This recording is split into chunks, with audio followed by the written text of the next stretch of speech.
All right, in this video, I'm going to I'm going to tell you and share with you how to record / monitor your investments, i.e. your tracking. So this is number 5 in our steps. So far you should have got a solvable problem. You have a big number that you're aiming for and a path towards it. Number 2, you've set up your platforms. Number 3, you've deposited initial amount. You might not have done these yet, by the way, and you're trying to skim through the videos to check, but this is the order. Number 4, farming and compounding. And then number 5 is this video, tracking your investments. Under this video on YouTube, there'll be links which will take you backwards if you haven't watched some of those. And it'll take you forwards as well to the next video, which would be video number 6, monitor macro and micro environments. But let's talk about the tracking your investment. This one's a really short video, really simple video, because I'm just going to share one tool with you. And it's a tool I use, and I'm going to show it on my screen right now, and it's this one. It's called tin.network. Okay, so if you type in tin.network, I'm going to show it that it loads this page. For the first time, it'll load this page. And then what you do is you take your wallet address, which is your big long address, and you paste it into here. Okay, you don't have to connect your wallet there. It will say connect your wallet up here, but don't. You can if you want. It makes it easier. I just like to paste it in because all it's doing is reading. It's not reading and writing, it's just reading your address off the blockchain. So there's no safety concerns at all. It's just showing you what you have.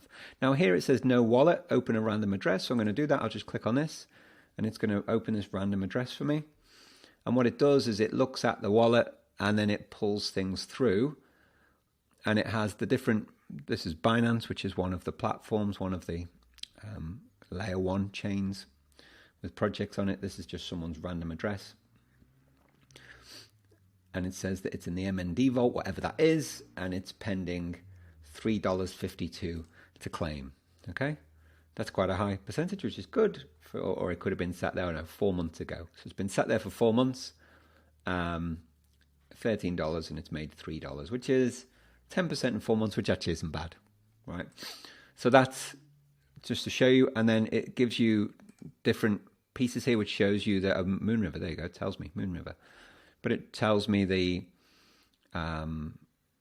price of the token. It tells me the amount of that token that person has.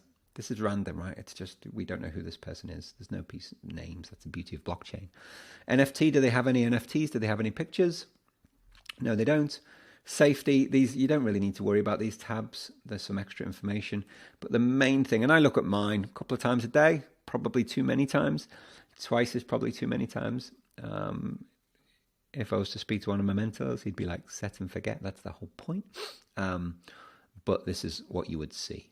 You can add multiple wallets. So once you've got one wallet in, you can go up here. Actually not there. Let me go back from settings. Where is it? Actually, this is what we're viewing, a random one right now. But you can add multiple wallets. If I show you mine, here's mine. I've hidden all the numbers because there's a show hide button. I've got 2 wallets in there. And you can edit, you can delete out. Again, it's kept in the cache. I'm not logged in anywhere. It's on this computer only. And then this shows me where I am, my farms. It shows me my balance of my wallet. It shows me the amount staking. So when we start talking about, if you've watched the video about farming and staking, that's that value, which is different from your wallet, because your wallet is what money is just sitting there doing nothing, so to speak, and what is actually being staked. And so these two added together, plus total pending the yield from the farm that you would have learned in the last video, that all adds up to this total number up here, okay? So that's what you will see on your wallet as you start growing it over time. So tin.network, it's free. They're trying to get a little bit of donations there to help it stay free. But that's what I'd be using from a tracking perspective. Cool. See you in the next video.